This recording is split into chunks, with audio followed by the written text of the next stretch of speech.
Pode Ser Humano, seu podcast preferido, com certeza, está começando agora. E você sabe que por aqui, conteúdos nota 1000, que você pode utilizar aí na sua vida profissional, na sua casa, com seus vizinhos, com seus amigos, com onde você quiser. Aqui a gente fala de ser humano, de humanização. Então, muito bem-vindo, muito bem-vinda. Muito obrigada por estar aqui com a gente. Gente, hoje, você sabe que esse podcast aqui, deixa eu fazer os protocolos direitinho. Esse podcast aqui é um podcast do Projeto Humanize, uma iniciativa da Best Homenagens, aquela que a gente sempre homenageia, porque ela paga as nossas contas. Mas hoje eu não vou pedir nenhum efeito especial, porque o pessoal da mídia, ele já não aguenta mais que eu peça efeitos especiais. Então, sem efeitos especiais, vamos continuar apenas. Bom, hoje nós vamos falar sobre empreendedorismo e mais um monte de coisa que aparece pelo caminho. E quem vem com a gente nessa viagem de hoje é o Luiz Vabo Júnior. Olá, como vai, Vabo? Tudo bem? Oi, Vivi. Que prazer estar aqui com você hoje, nesse podcast especial. Super. Sempre uma alegria e obrigado pelo convite. Nós que estamos muito felizes, vocês vão ver que gostoso que vai ser essa conversa. Quem já segue o Vabo aí nas redes sociais, quem já acompanha, conhece o trabalho dele, mas quem ainda não acompanha, eu vou contar um pouquinho aqui para vocês. Ele é fundador da Vabo 23 Educação. Por que 23, Vabo? Olha, isso é uma grande... Não é a sua idade, né? Já foi, um dia já foi. E aproveitar e vou fazer minha audiodescrição. Tá. Minha audiodescrição também é importante, né? Então... Tá. Eu hoje tô de camisa polo azul marinho. Isso. E tô de barba. Tem alguns cabelos brancos na barba, aparentemente, mas não tenho cabelo. E sou um homem branco. E tô aqui hoje pra gente poder falar desse tema, que é a minha paixão, que é empreendedorismo, que é liderança, que é ser humano. Ser humano, gente. E por isso que a gente tem o nosso podcast, que é Pode Ser Humano. Vou aproveitar, então, faço minha autodescrição e eu continuo falando aqui de vocês. Você me conta por que é 23, tá? Então, eu sou Viviane Dobelinho, uma mulher branca, cabelo preto, curtinho. Hoje eu visto 1,57m, quer dizer, 1,57m. Hoje eu visto uma blusinha colorida de laranja, amarela e azul e uma calça preta. E essa sou eu. QR Code falo daqui a pouco, assim que eu terminar, gente. Tá? Porque eles ficam me mandando, eles me mandam o tempo inteiro aqui, Vabo. A produção tá no ponto aqui, ó. Só eles ficam, é um horror. Ô, Vabo, então você é fundador da Vabo 23 Educação. E por que 23? Por quê? Sabe que no primeiro dia de aula com meus alunos, eu lanço esse desafio. Quem descobrir até o final do semestre o porquê do 23 leva 1 ponto na média. Nossa, talvez fosse a diferença de eu passar de ano aqui pro ano que vem, para ver se vai ter podcast o ano que vem. 23. Nossa, Val, sem nenhum contexto, nenhuma dica. É o número da sorte. Não, mas aí tem que os alunos que são empreendedores, empreendedoras, têm o quê? Que se virar para, de repente, tem algum segredo ali no Stories, tem algum post mais antigo. Você dá umas dicas, umas coisas. Dá umas dicas, umas orientações. Mas eu não tenho, então, por favor. E aí, mas aí se eu revelar, pode ser que esse seja um episódio que eles vão poder... E agora? Então tá bom. Eles vão poder Vamos saber, fazer isso. né? Já pensou? Aí você manda eles procurarem aqui. Eles vão ter que saber. Eu gosto. É o número da sorte. É o número da sorte. Não tem nenhuma explicação muito... Aí que tá um mistério, né? Ou seja, gera um mistério para, no final das contas, talvez não ter tanto mistério assim. Mas pensa comigo, é um número ímpar. Tá. É um número que demonstra um crescimento, né? Sai do 2 pro 3. Tá. Número primo também, único. Ou pode ser que também não seja... Nada. Qual é a camisa do Michael Jordan? Não sei, vou falar que é 23 porque eu acho Será? que... Olha aí, então. Dos maiores da história do basquete, mas também pode ser que não... É 23? É 23. Ó, Sandra sabe. Ó, mas será que é isso? Não sabemos. Não pode sabemos. Ser que sim, pode ser que não. Então fica aí mais essas dicas no ar para quem nos assiste. Bom, gente, com todo esse preâmbulo, né? Vabo também é professor do G4 Educação. Ele é empreendedor Endeavor. Gente, é um monte de coisa. Ele é um monte de coisa. Mestre em administração de empresas. Ele fez engenharia de produção. É diretor daqui da Stone, B2W, CEO de um grupo. É professor de PUC, do Rio, do INSPER e da Link. Palestrante, investidor anjo, conselheiro de startups, scale-ups. Fez TEDx, fez um livro, fez uma filha. Pois é. Você está fazendo muitas coisas. Mas o principal mesmo que eu sigo aprendiz. Se tivesse que resumir isso tudo em uma palavra, é tentar seguir aprendendo. É verdade, é um movimento, né? A gente tem aqui na tela, Vabo, um QR Code onde você, colocando aqui o seu celular agora, você vai para uma página onde tem uma breve apresentação sua e todos os seus links. Então, onde você vende o seu livro, que nós vamos falar sobre o livro, LinkedIn, plataforma, Instagram, que eu já sei que você tem uma plataforma. Então, bota o que você quiser. Então, nesse QR Code, quem curtir aqui o trabalho do Vabo vai poder saber aí mais serviços, mais trabalhos e produtos, tá bom? Então, Vabo, olha, tô super curiosa. Eu adoro saber essa coisa de investidor anjo. Vamos falar disso também? Vamos lá. Pode ser? Você que manda, tô aqui à disposição. Eu adoro isso, viu? Porque eu tenho um lado controlador, então tá aqui... Eu gosto muito, mas vamos lá. Você aqui está dizendo que o seu objetivo é transformar, acelerar pessoas, quer ajudar as pessoas a florescer, é isso? E trazer aí as principais forças para poder gerar impacto positivo na vida. Para isso eu entendo que a educação e empreendedorismo é o caminho e autoconhecimento, né, Vabo? Porque a gente só consegue saber o que é bom para a gente quando a gente se conhece. Pois é. Essa foi uma conclusão que eu tive quando a gente estava tocando a nossa primeira startup, que nasceu na incubadora da PUC do Rio, na faculdade.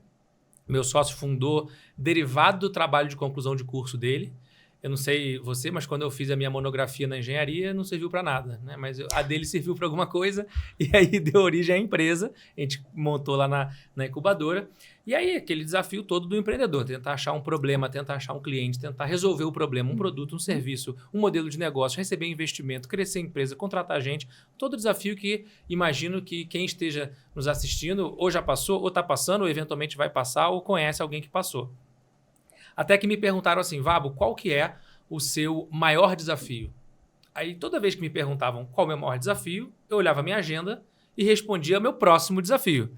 Meu maior desafio é meu próximo. O que é meu próximo desafio? É abrir o escritório de São Paulo, é construir a próxima tecnologia e inovação, é receber o próximo investimento, fazer a próxima rodada. O que é o próximo desafio? É normalmente o maior desafio. Até que um dia caiu a ficha e eu percebi que, na realidade, tudo isso que eu falei aqui são desafios relevantes, mas são todos derivados de um único desafio que eu tinha e que, consequentemente, todo empreendedor e todo líder possui. Só tem um desafio. Construir um time campeão.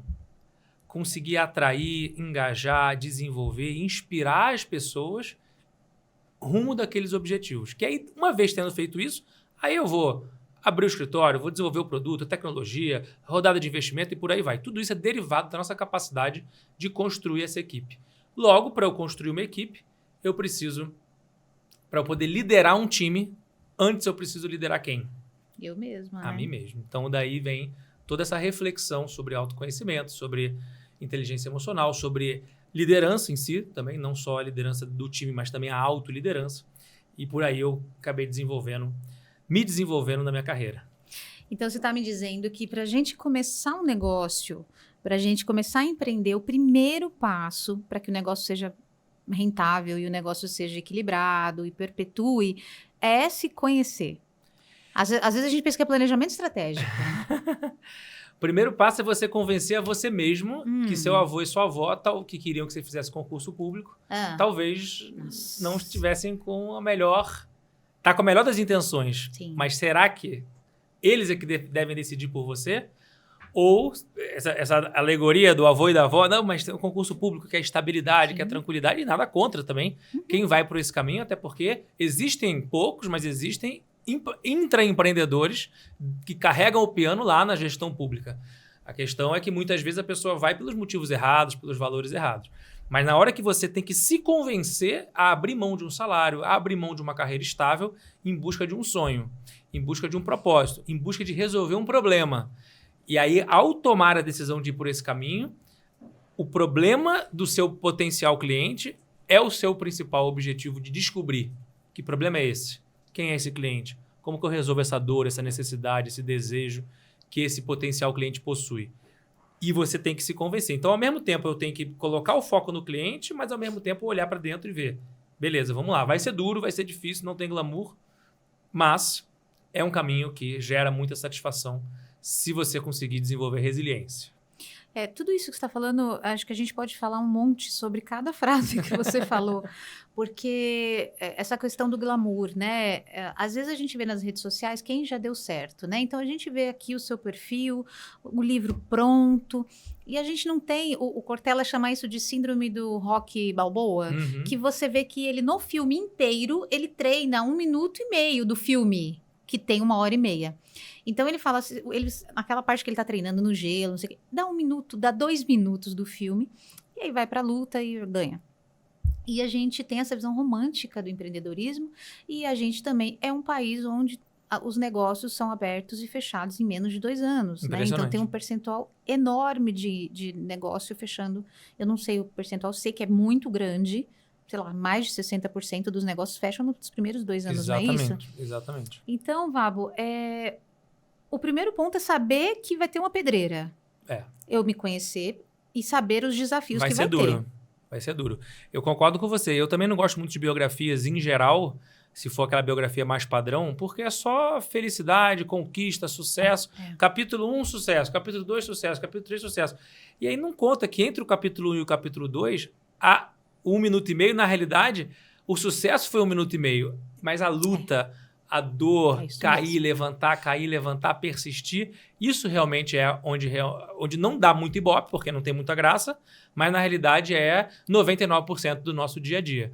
É enfrentar as dificuldades que vão surgir, certeza que vão surgir, certeza que vão te copiar, desde que você faça alguma coisa bacana. Né? Fica tranquilo que se não for uma coisa legal, ninguém vai te copiar. Agora, se for legal, vão te copiar e aí você vai ter que saber lidar com isso. Então, é exatamente esse ponto. Ou seja, a gente precisa falar sobre isso. Tem até uma palestra que eu montei chamada Os 7 principais erros que eu cometi na minha trajetória empreendedora. Eu falei 7, porque deveriam ser 807, né? Mas não ia dar tempo, então eu dei uma resumida nos 7.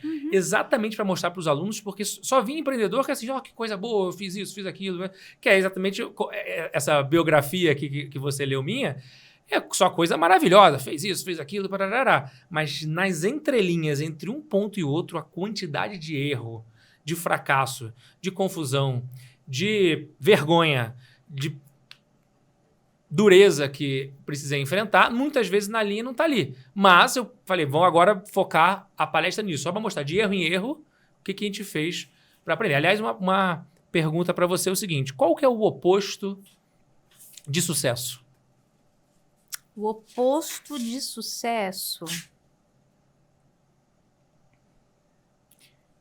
Com certeza não é o fracasso, que você não ia me fazer uma pergunta. Essa é a pegadinha.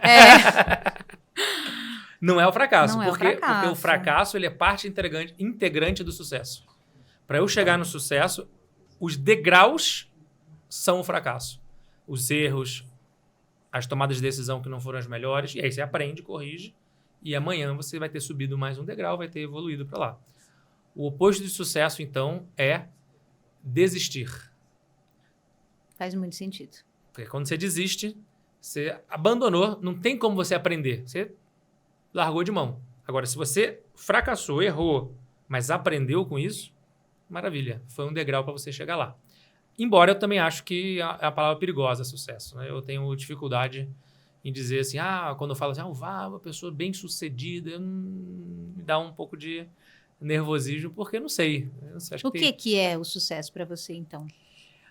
O sucesso é uma palavra perigosa, em primeiro lugar. Eu fico imaginando o seguinte, a coisa que une todos os seres humanos do planeta. A gente tem 8 bilhões de seres humanos, todos querem ser felizes e ter sucesso. Ou seja, ninguém quer ser miserável, ninguém quer ser infeliz.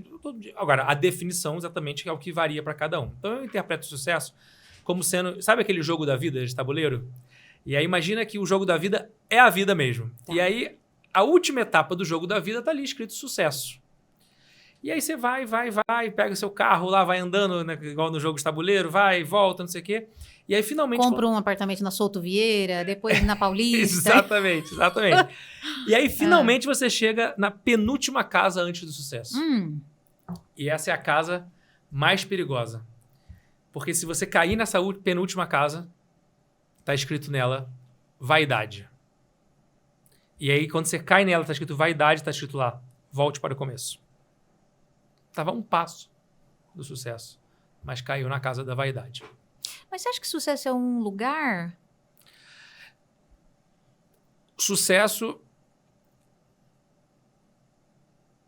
Isso é até uma aula que a gente tem na faculdade, sabe? Que a aula inteira Mas isso é só sobre isso. Mas isso aqui é uma pós-graduação, Vavo. Eu falo que quem assistir todos esses episódios de Pode Ser Humano é uma pós-graduação em gestão de pessoas. Então me conta. Pois é. Sem pagar nada, vou saber. Vamos embora. Você está pagando com a sua atenção e seu conhecimento. Na realidade, a nossa reflexão sempre é tentar tirar desse lugar, exatamente a sua pergunta é muito boa por isso, porque as pessoas têm, quando eu chegar lá, quando eu comprar o carro, quando eu me casar, quando eu tiver filhos, quando eu tiver com 80 anos e olhar meus netos, aí eu terei sido feliz, aí eu teria atingido sucesso. Ou seja, uma fotografia. Quando na realidade a nossa reflexão é que a felicidade, o sucesso, isso tudo está na jornada, está no filme. Está na presença, está no dia a dia. Então, tentar desconstruir um pouco essas imagens, porque muitas vezes essa fotografia não foi nem uma fotografia que você definiu para você. Foi seu avô, sua avó, a sociedade, seu pai, sua mãe, sim, quem quer que seja. Então, essa aula nossa, assim como esse episódio, é muito mais para fazer perguntas do que para dar respostas. Sim, e a gente tem, né, aqui o Ocidente, essa coisa que o sucesso... são coisas, né? E sempre atrelado a, normalmente, gastos, né? Então, você tem sucesso quando você tem coisas, quando você consegue mostrar essas coisas. É o materialismo, né? Materialismo completo. Já no Oriente, né? Quando a gente pensa, né, nos países do Oriente, é paz, né? Não é Oriente Médio, né? Vamos tirar o Oriente Médio dessa equação nesse momento, a gente não está num bom momento para isso. Mas é ter equilíbrio.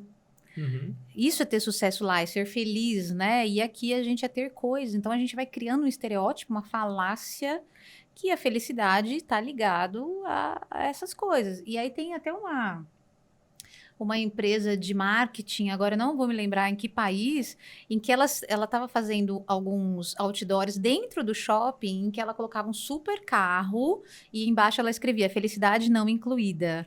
Aí no outro, uma super casa, felicidade não incluída.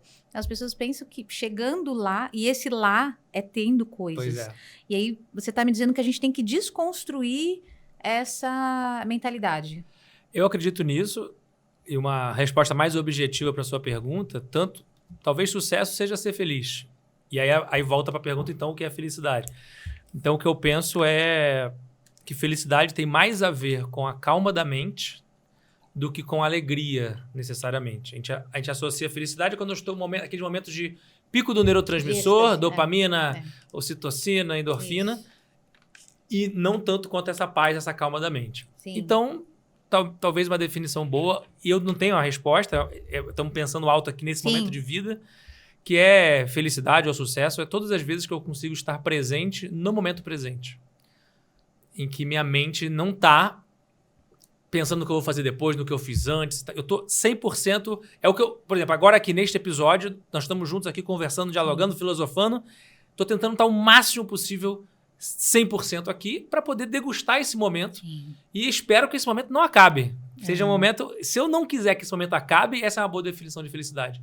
Se eu pudesse reviver esse momento várias vezes, infinitas vezes, que prazer poder debater temas tão bonitos como esse. Então, talvez por aí esteja algum segredo do que é ser feliz ou do que é ter sucesso.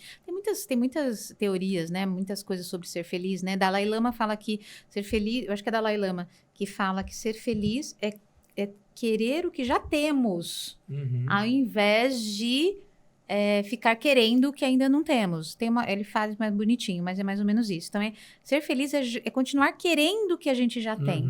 Né? E eu acho que Sócrates fala que é a questão do maravilhamento, é ver como criança. Né? E a criança, quando você esconde, você tem uma bebezinha pequena, quando você esconde uma vez, ela ri, e você esconde de novo, ela ri de novo, e você esconde de novo, ela ri de novo, com a mãozinha, né, brinca. E eles riem, e Sócrates fala, você tem que ver a vida assim. Então, às vezes, você olhar de novo e sentir de novo aquela felicidade como uma criança, né, com a atitude da criança. Bom, mas a gente foi muito longe, agora a gente foi para Sócrates. Eu me senti muito inteligente agora, gente.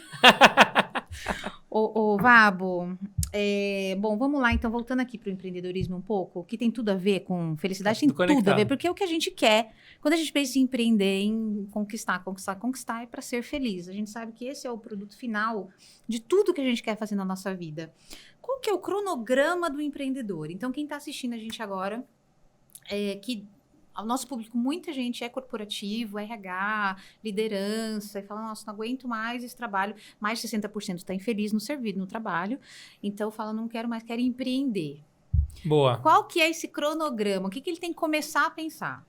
Legal. Além dos 60% estar infeliz, a gente tem todos esses desafios também de saúde mental. Né? A ansiedade, o Brasil sendo o país mais ansioso do mundo, Sim. de acordo com a OMS.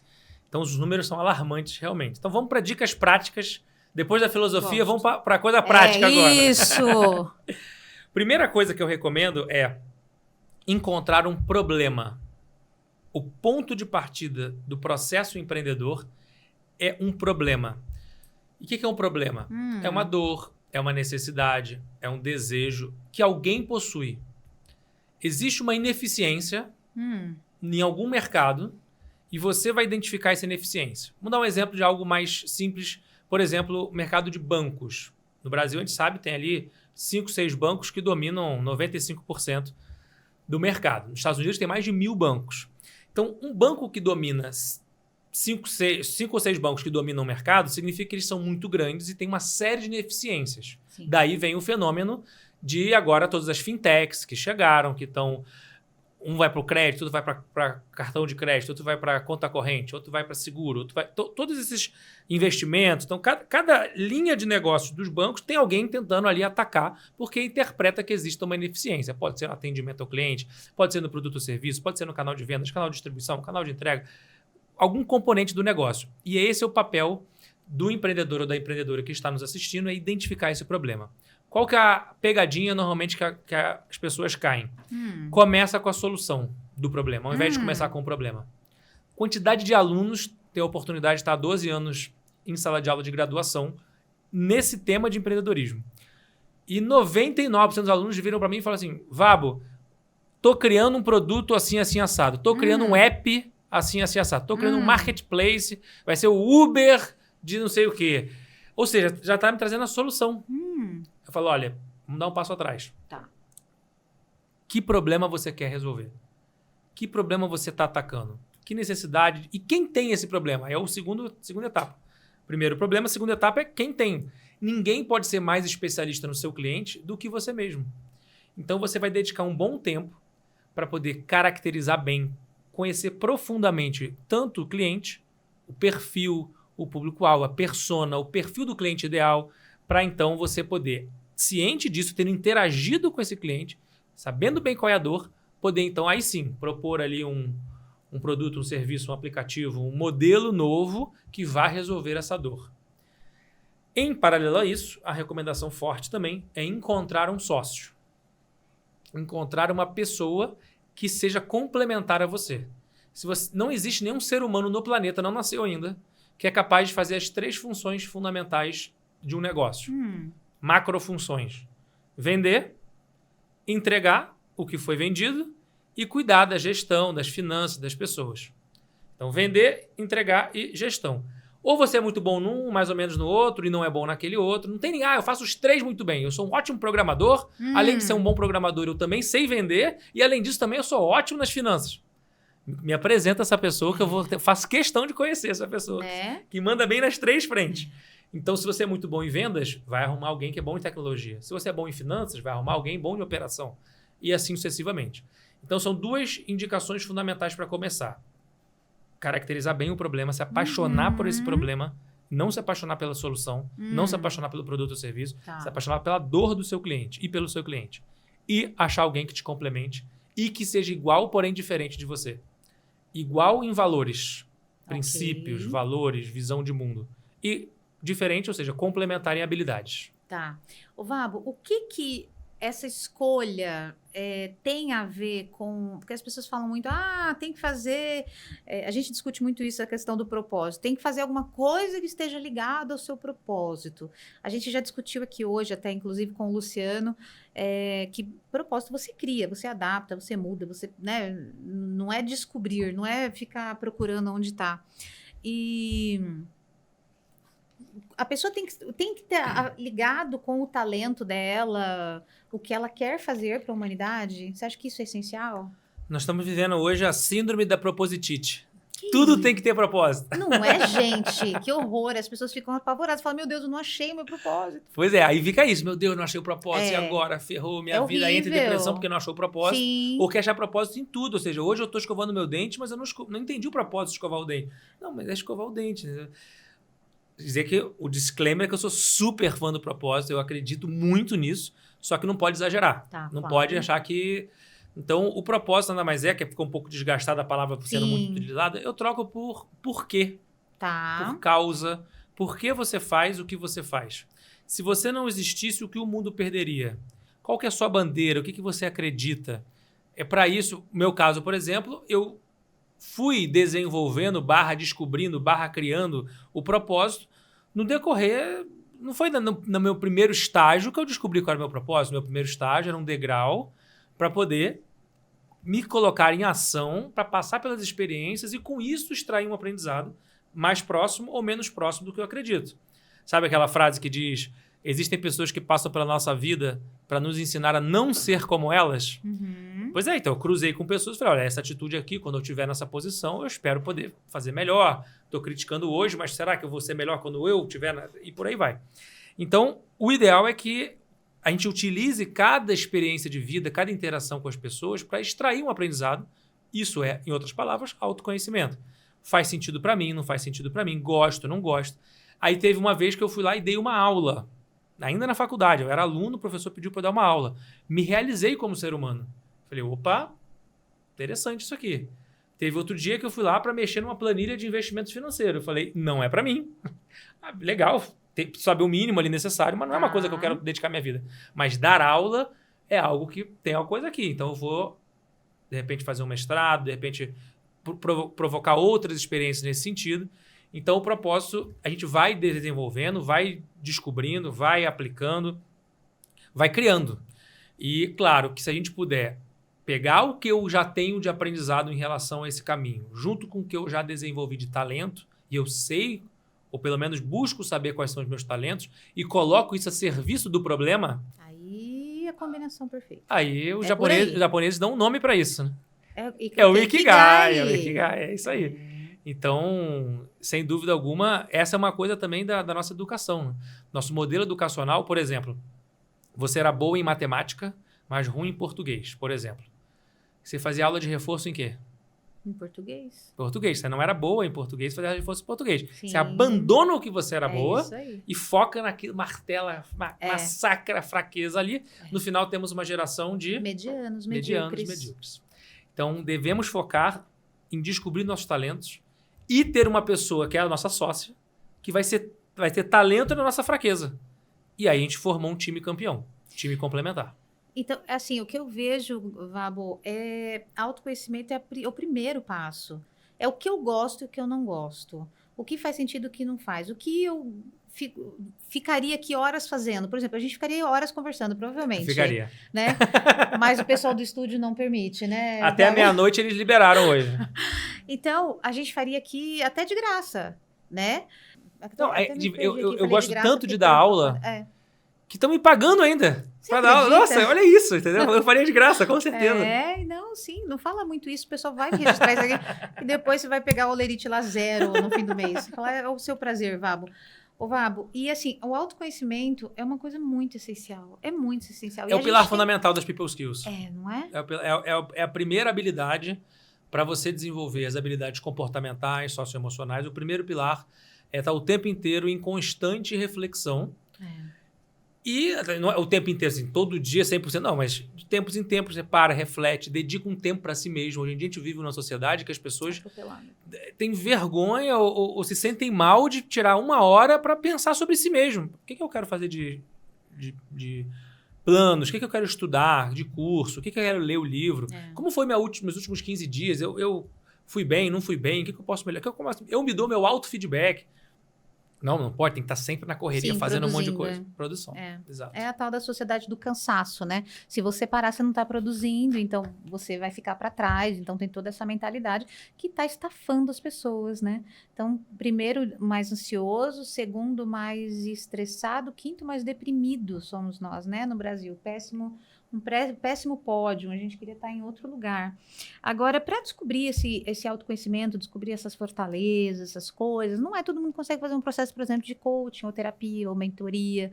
Eu tenho um livro que eu conheço que é o Business Model U, não sei se você conhece. Muito bom, conheço.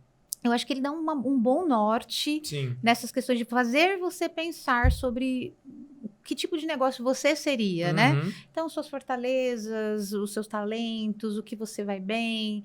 Então, isso é um caminho. Você tem outros caminhos? Tenho 2 livros que eu gosto muito, que eu recomendo.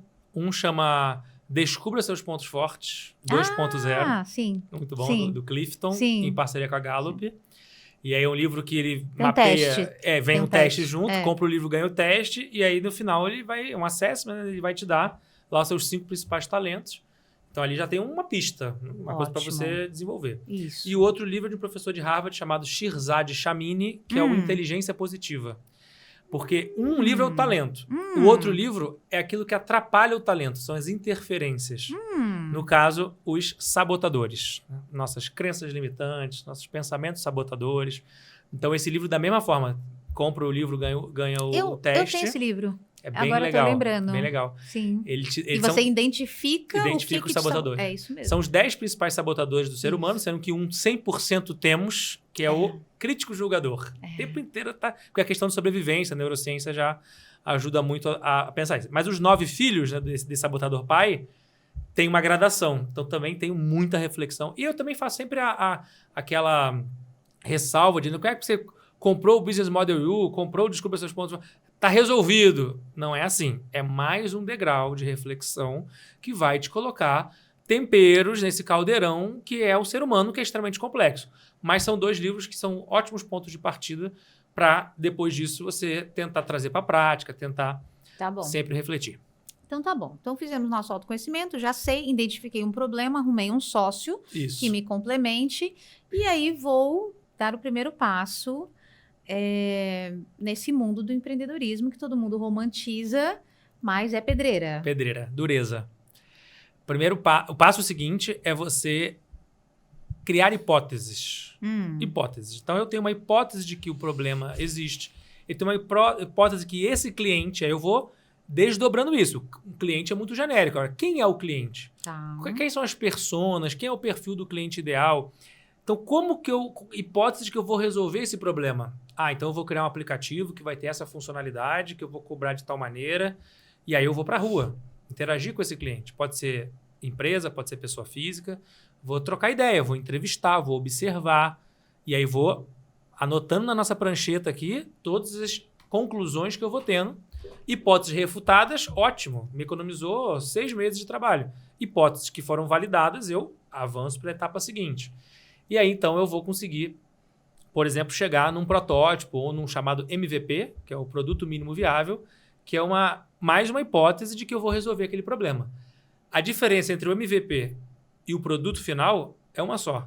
O cliente topou tirar o escorpião do bolso e pagar pelo que você está oferecendo. Ele gostou tanto, viu tanto valor naquilo que você está entregando, que ele vai pagar. Pronto, principal hipótese foi validada. Você entendeu um problema, tem um cliente, resolveu a dor que ele pagou por isso. Ótimo. Passo seguinte é criar um modelo de negócio. Porque às vezes você validou só a hipótese de produto ou serviço, mas como é que faz para vender? Como é que faz para entregar o produto? Como é que faz para atender o cliente? Como é que faz para todas as demais componentes do negócio? Então são hipóteses de problema, de cliente, de solução e de modelo de negócios. Quando você finaliza esse ciclo e você chega na última etapa, significa, eu chamo PMF, que é o Product Market Fit, que em português é o encaixe do produto com o mercado. No momento que as empresas encontrarem esse encaixe do modelo de negócios, elas deixaram de ser uma startup e passaram a ser uma empresa de verdade. E esse é o objetivo de todo empreendedor. Entendi. Então, o startup, ela ainda está em descobrimento, é isso? Isso. E quando está bem definido, o processo definido, ela vira uma empresa comum. Startup, de acordo com o Steve Blank, que é uma definição muito boa, que eu gosto, junto com o do Eric Ries, que são uma da startup enxuta, outra é aquele que escreveu... Exato. Ele diz o seguinte, startup é uma organização temporária em busca de um modelo de negócio escalável, em ambientes de alta incerteza. Essa é a definição completa de uma startup. É uma temporária. Porque na hora que eu descubro, se eu não descobrir, ela morre. Morreu. Que é aquela taxa que você comentou no início. Ou seja, muita gente não descobre e aí quebra. Mas não descobre porque não tem. Descobre porque não seguiu o passo a passo. Porque não testou. Não testou, achou que já tinha certeza. Loteria. Eu vou criar um negócio que vai ter o tal cliente, o tal modelo de negócio. É igual jogar na Mega Sena. Você não pode ter certeza de que vai dar certo aquilo que você pensou originalmente. A probabilidade de você, de primeira, achar o modelo de negócio vencedor é muito baixa. Então, seu papel é criar hipóteses e testar, e refutar, e validar, e avançar quando validar. Para então, sim, você chegar nesse modelo em que você validou e agora eu entendi. Agora virou uma empresa mesmo. Uma empresa em que eu vou ter que atender o cliente, vou ter que desenvolver o produto. E aí sai um pouco da seara do empreendedorismo e entra na seara da administração de empresas. Com a ressalva de que a atitude empreendedora pode manter. Tá. Mas o processo do fazer empreendedor, ele encerra nesse momento. Entendi. E entra o momento do administrador, do gestor. Tá, num ciclo, né, mais que você consegue prever mais, né? Começa a ter mais uma maturidade maior do próprio negócio. Entendi. Todas as empresas no mundo começaram dessa forma. Todas. Sério? Todas. Das maiores hoje... Indústria, isso que eu ia te perguntar. Se esse modelo funciona para produto, serviço, a lojinha que a pessoa quer montar lá na rua dela, funciona assim? Funciona. É claro que nessa definição de startup tem ali em ambientes de alta incerteza. Tá. Então, pode ser, por exemplo, você quer construir uma hidrelétrica e já é um pouco de ciência dominada. Né? Você já sabe mais ou menos, tem ali... É um pouco diferente. Os princípios fundamentais de criação de hipóteses talvez se apliquem nesse caso, mas tem algumas diferenças por causa desse modelo de alta incerteza. Que normalmente o pessoal associa startup com tecnologia. Isso. Mas não necessariamente. Pode ser que você esteja num ambiente... É porque não existe hoje negócio que não tenha sido impactado por tecnologia. Mesmo a hidrelétrica, mesmo... Sempre vai ter alguma incerteza e a tecnologia está presente sempre. Então, eu arriscaria dizer, talvez o pessoal da literatura mais hardcore me critique, mas eu arrisco dizer que dá para aplicar esse modelo em virtualmente quase todos os tipos de negócios. Se você seguir o passo a passo, colocar o cliente no centro, levantar hipóteses, tentar validar as hipóteses. Se for a lojinha da esquina ou um negócio de alta tecnologia, vai dar para você se sair bem, ou no mínimo você vai usar um modelo e vai se adaptar para quando a situação, que na realidade é o que o Steve Blank também diz, né? Nenhum plano de negócios sobrevive ao primeiro contato com o cliente. Nossa. Ô Vabo, você sempre foi empreendedor? Como atitude ou como execução? Como carteira de trabalho. Eu comecei a minha trajetória trabalhando na empresa júnior da faculdade, que não deixa de ser também uma certa atitude empreendedora, porque estava dentro do contexto lá da PUC do Rio. Depois trabalhei na empresa dos meus pais, então fiquei também 2 anos na empresa júnior, 2 anos com meus pais. E aí eu descobri nesse meio... A Vabo Corporation. Quase isso, eles são empreendedores da área de viagens e turismo, viagens corporativas. Então, trabalhei com eles um tempo, mas entendi 2 coisas. Primeiro, que eu queria seguir o meu caminho. Que não teve nada a ver com os seus pais. Tecnicamente. Diretamente não. E o segundo, que eu descobri que eu queria ser professor. Então, hoje eu me considero... Eu sou engenheiro por formação, mas eu sou professor por vocação e empreendedor por missão. Então, esse foi o que eu descobri. Então, depois que terminou o meu prazo com meus pais, eu acabei saindo porque eu fui fazer o mestrado, que era dedicação exclusiva, só para estudar, para poder ser professor de universidade, que era o meu sonho. Você acha que, assim, pelos seus pais terem sido empreendedores, facilitou para você essa imersão, né, essa dedicação no mundo do empreendedorismo? Sem dúvida. O exemplo deles de casa desde cedo, então eu não parti do zero, eu já parti de alguns degraus acima por ter essa visão dentro de casa. E na faculdade eu tive a oportunidade também de ter aula de empreendedorismo como matérias eletivas da engenharia e participar da empresa júnior. Então, o exemplo de casa, as aulas de empreendedorismo e a execução na empresa júnior formaram essa mentalidade empreendedora. Em paralelo, anos depois também fazendo terapia, autoconhecimento, eu descobri que eu tive a experiência na faculdade de dar aula, mas onde efetivamente eu decidi ser professor foi no primeiro ano do ensino médio, inconsciente. Na época eu não tinha consciência, mas inconscientemente, porque tinha uma matéria que eu odiava, que era biologia. Eu odiava biologia. Mas eu falei, como é que eu posso odiar essa matéria? E é a matéria que eu mais estudo com prazer. A matéria eu odiava, mas eu estudava com prazer. Aí eu percebi que tinha algo que fazia eu estudar com prazer, que era o professor. O professor. Sabia. E aí eu pensei, se algum dia eu pudesse 10% dos meus alunos, o que esse professor, que é o professor Júlio Maluco, de biologia, legal.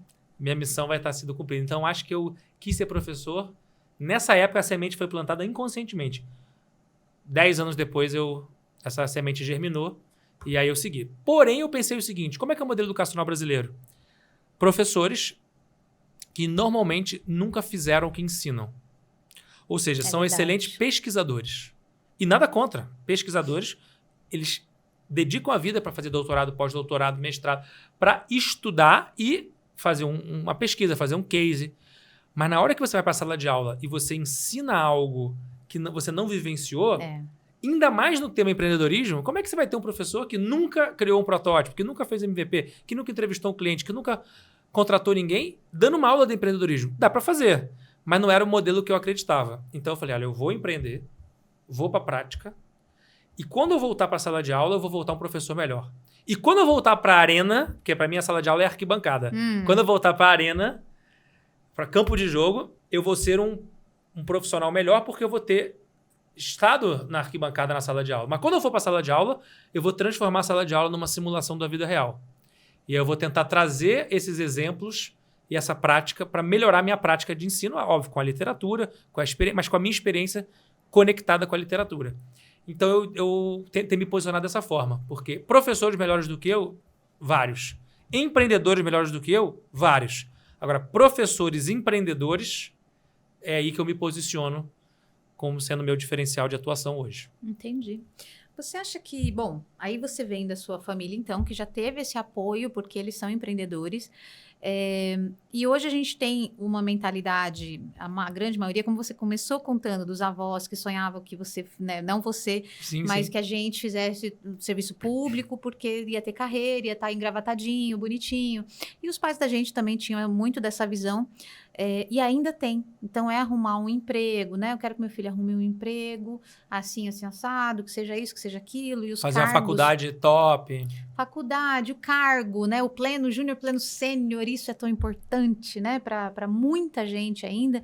E a gente está caminhando para um lugar onde parece que isso vai se dissipar, né, Vavo? E eu não sei isso que eu quero saber da sua opinião, se o empreendedorismo é meio que a solução, não posso dizer, né, ser leviana de falar que é a solução para o problema, mas uma das soluções para o problema, porque vai mudar e a gente tem muito medo de soltar lá a carteira de trabalho, e a gente já fez aqui vários podcasts dizendo que não funciona assim, não é de hoje para amanhã que você vai falar, peço demissão, é um caminho que você vai construindo em paralelo para daí um dia, fazendo um colchão financeiro, uma estratégia toda, isso tudo que você contou, aí você deixa. Não é um pulo no escuro, né? A gente fala muito isso aqui no podcast. Então, você acha que pode ser um caminho que ajude, que salve, né? Eu tenho medo de usar essas palavras, sabe? Porque não dá, não é... Tem medo de ser leviana, mas... pode ser um caminho que ajude as pessoas nessa questão? Porque não sei para onde vai caminhar, né? A minha reflexão que eu queria trazer é a seguinte.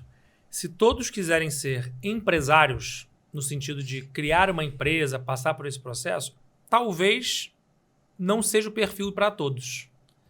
Mas se todos quiserem ser empreendedores, aí eu já acredito que sim. Então, é uma distinção que eu queria fazer. Qual que é a diferença? Empresário é a pessoa que é dono da empresa, a pessoa que tem prolabore, não é a pessoa que tem carteira assinada, a pessoa que gera emprego, é o empresário.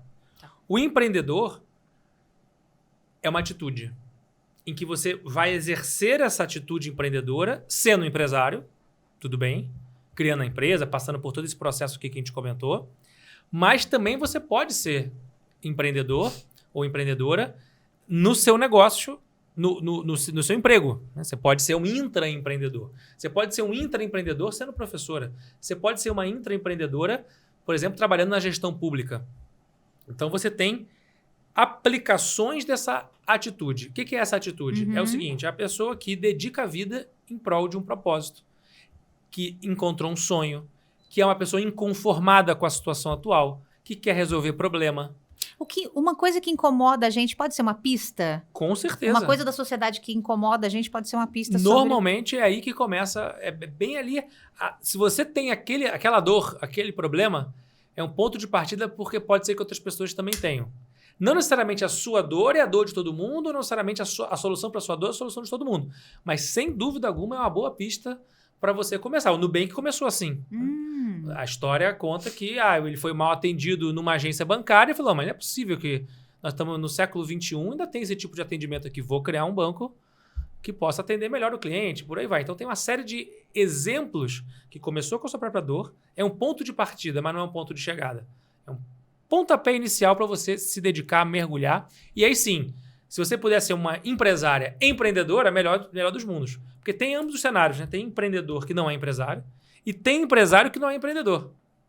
Que é aquela pessoa que é dono da empresa, mas é a pessoa que não é um bom líder, é a pessoa que não forma o time, é a pessoa que não está tendo os melhores valores na hora de atuar no seu dia a dia. Então, o ideal é que a gente pudesse ter esses dois cenários. E aí, respondendo a sua pergunta, eu acredito que sim, sou muito fã dessas duas forças. A força da atitude empreendedora e a força da educação, da capacitação, do desenvolvimento das pessoas para se transformarem nesses empreendedores. Eu vejo assim a nova geração, Vaba, eu tenho um filho, eu sei que você tem uma pequenininha, e eu tenho 2 filhos. Meu novo empreendimento. Seu nome? Linda, linda, linda. Letícia. 9 meses. Que a Sandra, muito íntima, ela disse que é Lelê. Eu não sabia se era Letícia.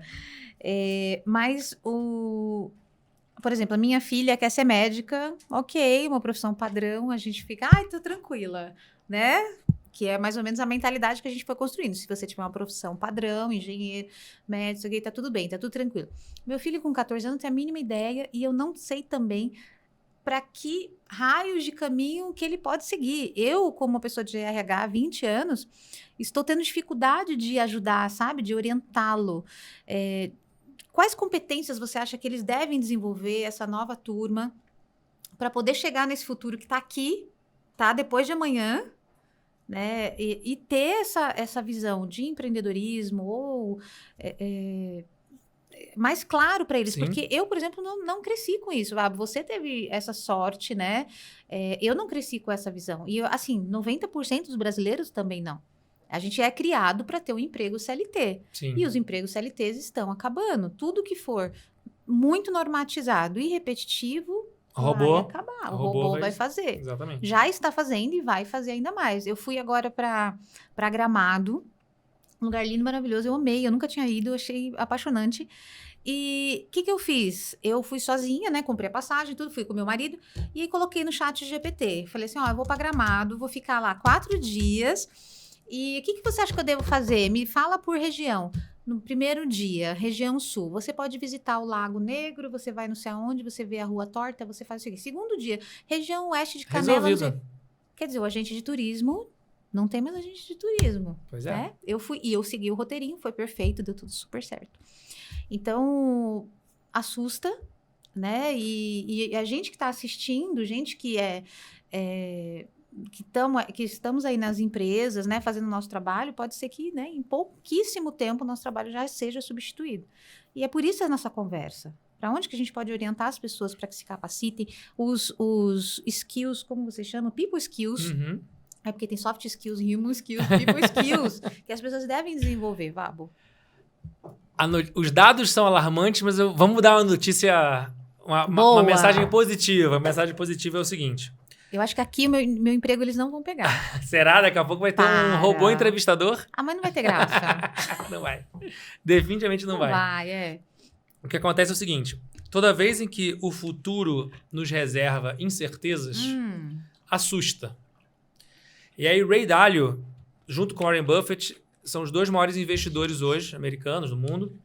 Ele tem uma técnica para isso, que ele fala o seguinte: toda vez que eu olho para frente e não consigo enxergar porque tem muita incerteza, tem muita dificuldade, volatilidade, eu olho para trás e tento interpretar como o mundo é cíclico, o ser humano é cíclico.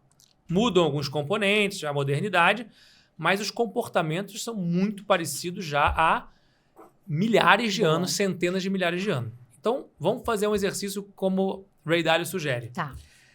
Final do século XIX, tínhamos uma profissão que era uma das maiores profissões da economia brasileira. Chamava-se acendedor de lamparina. Sério mesmo? O pessoal que andava pela rua para acender o lampião, as lamparinas. Nossa. E aí veio uma nova tecnologia chamada energia elétrica. E aí mudou, não precisava mais ter o acendedor de lamparina, porque tudo fiação, substituiu aquela profissão. E aí o que acontece é que os acendedores de lamparina não se transformaram nos profissionais da companhia de energia elétrica. Certo. Os trocadores de ferradura de cavalo não se transformaram em borracheiros. Tecnologia cavalo, trocou para o carro. O que é a ferradura? É o pneu. Trocava a ferradura, eles não viraram borracheiros. Ou seja, esse é um grande dilema. A inteligência artificial, que é a nossa tecnologia nova do momento que a gente vive hoje, ela muitas vezes pergunta, ela vai matar os empregos? Ela, sem dúvida nenhuma, vai trazer. A resposta é sim e não. Por quê? Porque vai trazer grandes desafios. Mas o maior assassino de empregos não é a inteligência artificial. O maior assassino de empregos é a inteligência emocional. Porque se eu já estou percebendo que está vindo uma tecnologia nova, a minha inteligência emocional, a minha adaptabilidade, o meu autoconhecimento vai fazer o quê? Com que eu me dedique a aprender, reaprender, desaprender, para conseguir lidar com esse desafio novo. A máquina vai ser melhor do que o ser humano, mas o ser humano com a máquina vai ser melhor do que a máquina. Você com o ChatGPT, vai ser melhor do que só o ChatGPT. Sim. Que vai ser melhor o ChatGPT do que só o agente de viagem, de repente, que teria que decorar quais são as melhores formas de ir para Gramado. Quando o homem foi para a Lua na década de 60, se o homem fosse hoje para a Lua com ChatGPT, machine learning, inteligência artificial, com certeza o homem teria uma tecnologia muito maior para ir hoje do que lá atrás. Porém, uma coisa que o ChatGPT jamais terá. Jamais. Pode gravar aqui meu podcast quando a gente estiver vendo esse podcast 2072. Tá gravando, Fábio? Grava que a máquina nunca vai ter a vontade de ir para a Lua. É verdade. A vontade foi o ser humano que falou, eu quero ir para a Lua.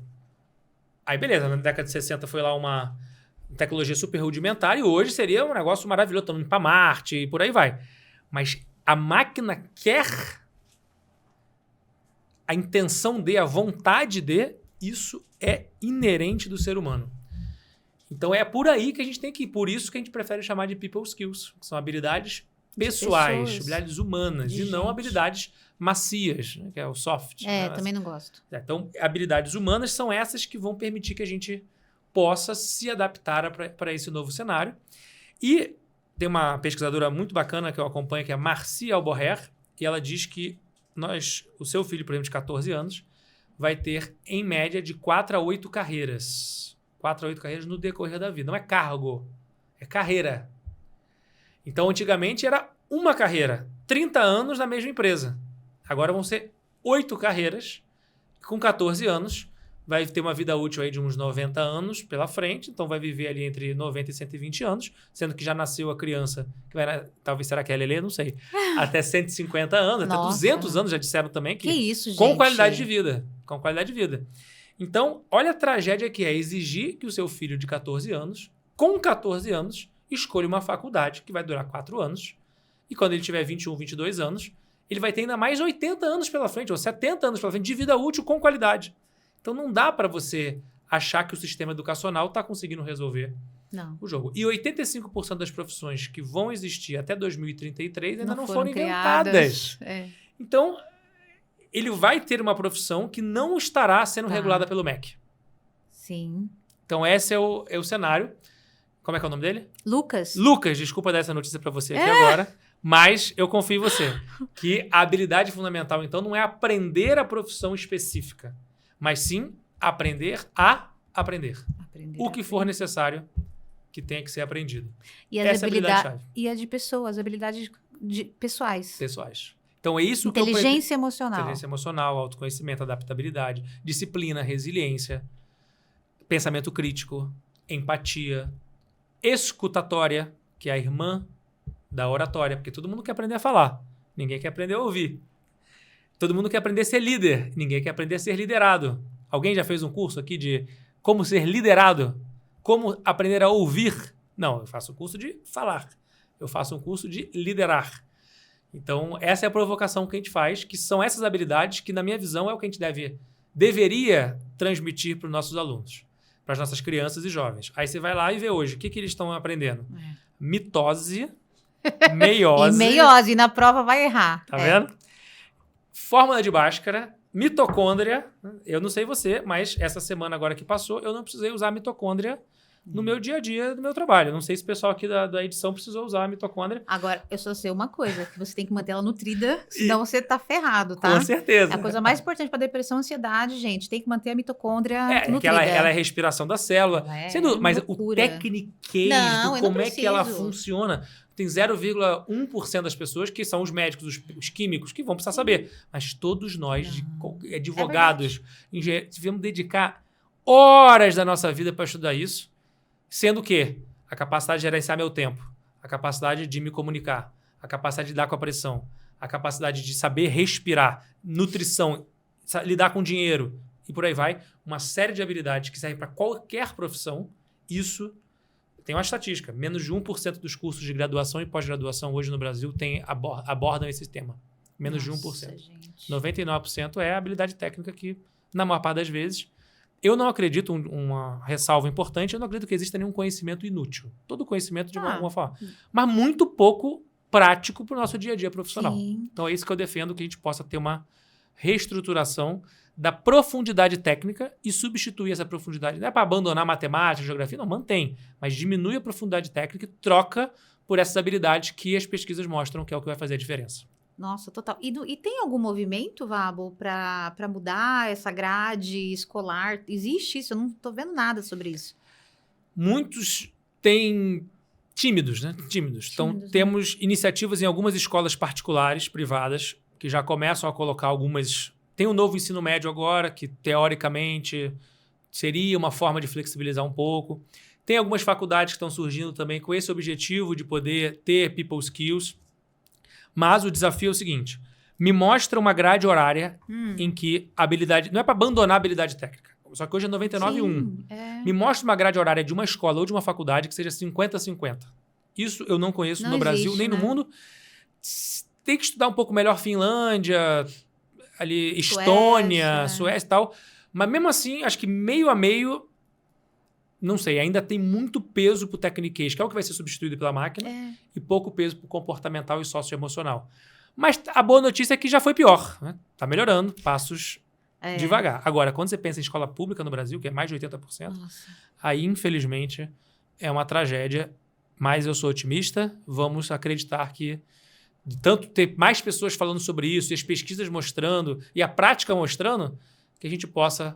pelo menos no ensino público, dar uma melhorada. Mas tem uma coisa importante, né? Quando a gente fala assim de escola pública e o técnico lá é muito fraco, a gente sabe, infelizmente, por todas as condições que a gente não precisa aqui citar, mas quando a gente fala de people skills, que é resiliência, talvez eles já estejam desenvolvendo muito melhor na vivência do que as pessoas, talvez, de escola particular, porque eles vivem na pele, eles têm a experiência ali, né, em loco, né, e quando a gente pensa, então, outras people skills também estão sendo desenvolvidas, mas aí quando vem para o mercado, hoje ainda, eles são selecionados pela técnica.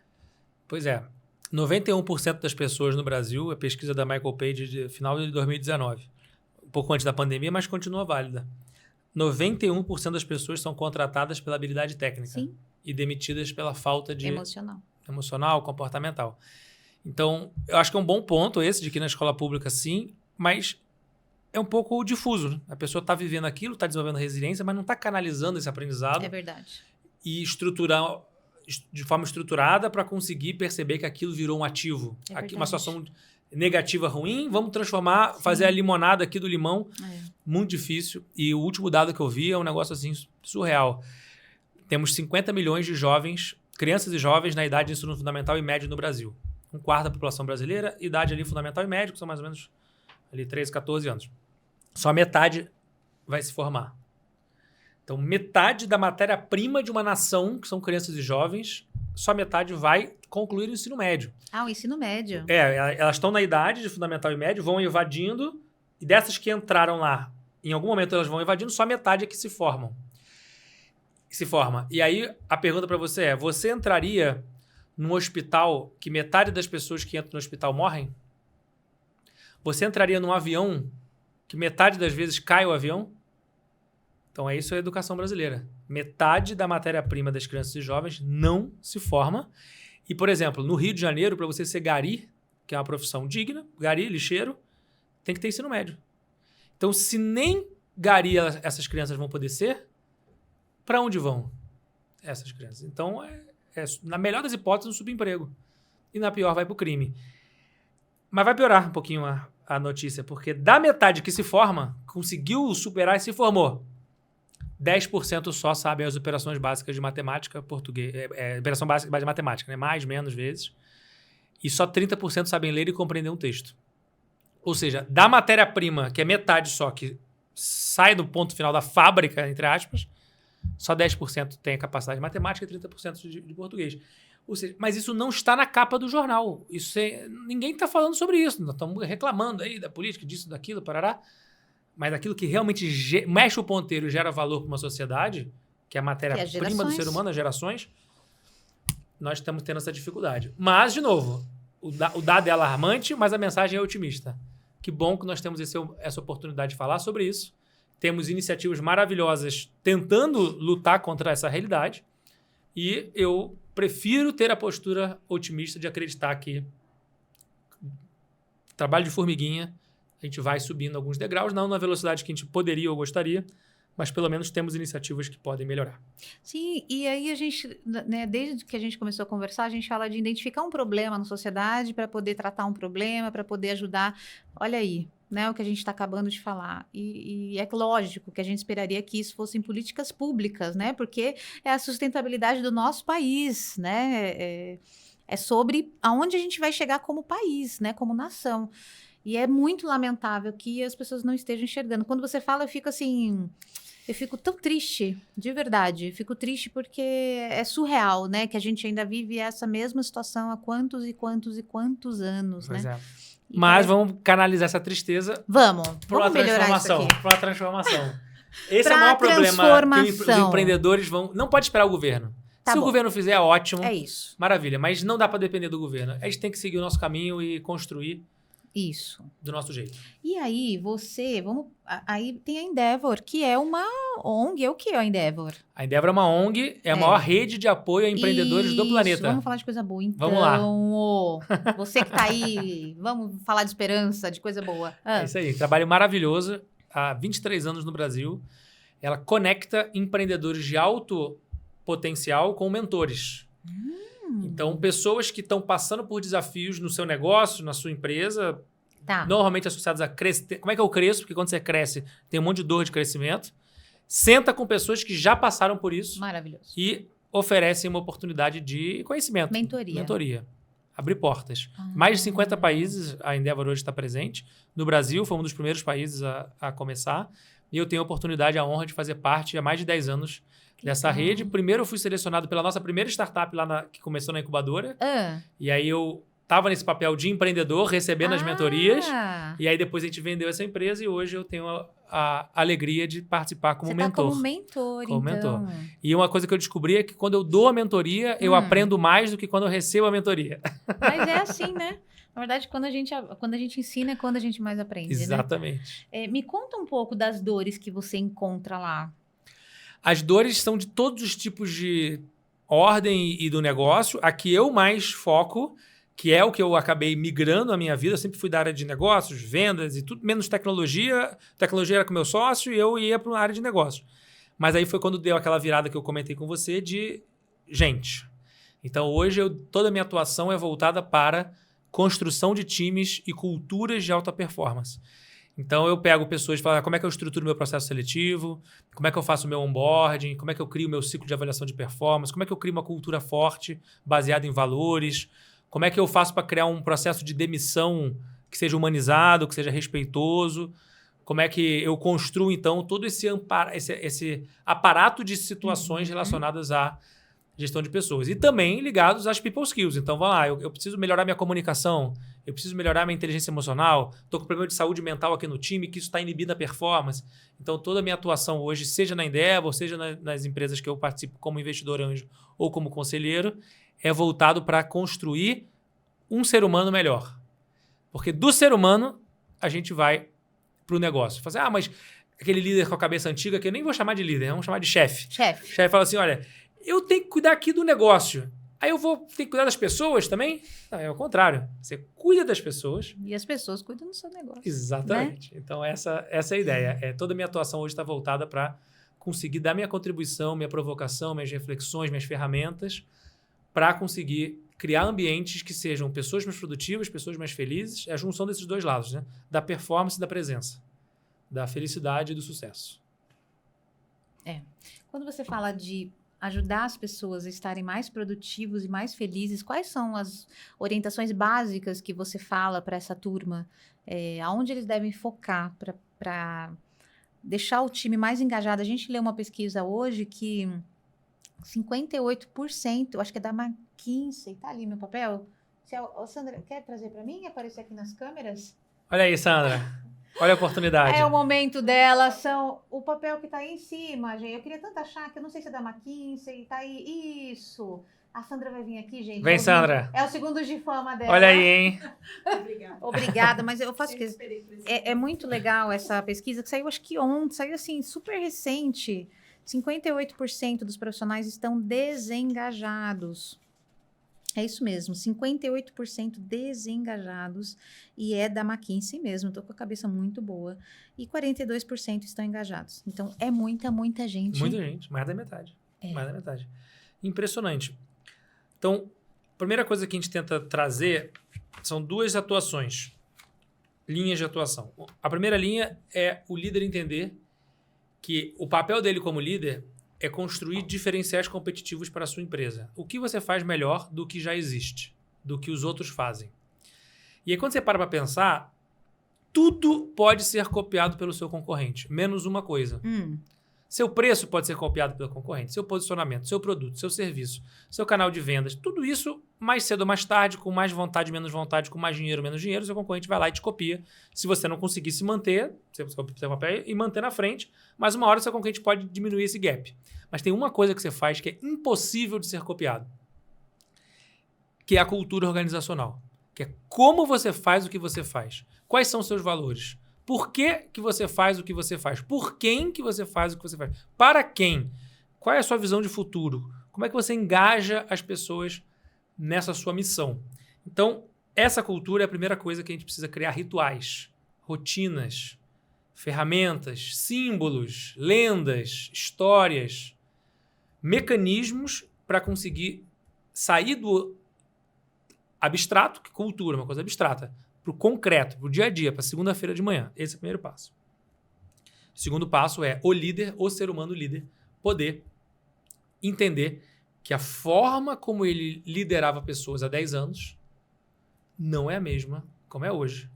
E a isso eu remeto muito a uma história do Einstein, atribui-se ao Einstein, quando ele estava sendo professor de uma faculdade, que o professor assistente dele saiu correndo, falou: professor Einstein, nós vamos aplicar a prova agora para a turma, e a prova é a mesma prova do ano passado. Aí o Einstein falou: tá, mas e qual o problema? Não, são os mesmos alunos, mesma prova, não pode ser assim. Ele: não, peraí, os alunos são as mesmas pessoas, beleza. Mas de um ano para cá, o mundo mudou. As próprias pessoas também são as mesmas, passaram por experiências diferentes. As perguntas da prova são as mesmas, Mas como o mundo mudou, as pessoas evoluíram, eu espero respostas diferentes. Então, as perguntas que a gente tem que fazer são as mesmas. Como que eu faço para construir um time de alta performance? Como que eu faço para atrair, engajar, desenvolver, inspirar esse time? Para contratar, para demitir, para avaliar, para promover? Essas são as perguntas. Mas a resposta que eu fazia há 10 anos é outra. É uma. Hoje é outra. Daqui a 10 anos provavelmente serão outras. E aí, com isso, a gente sai do paradigma do líder-chefe, que é eu tenho as informações, eu sei tudo, sai desse pedestal e entra no líder vulnerável. Entra no líder que constrói junto, que gera confiança, que gera segurança psicológica.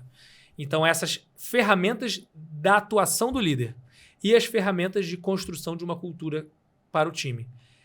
É baseado nisso que a gente atua, seja numa mentoria, seja, por exemplo, numa imersão, que nós temos a oportunidade de ter uma imersão de 3 dias, em que a gente passa 3 dias compartilhando esses conteúdos e ferramentas com exercícios práticos. Ah, você sabe dar um feedback? Sei. Tá bom, então dá o feedback que eu vou observar você dando feedback. Para eu poder te dar o feedback do seu feedback. Vamos lá. Então, essa é a imersão que a gente faz. Então, muito nessa ideia de que uma coisa que eu falo para meus alunos que é o seguinte. Primeiro dia de aula, eu falo, sejam bem-vindos, sou professor de vocês aqui, seja desses 3 dias, seja desses 6 meses, não importa. Eu, como professor, tenho uma crença muito forte. Não sou capaz de ensinar nada a ninguém. É isso que eu acredito. Eu não estou aqui para ensinar nada a vocês.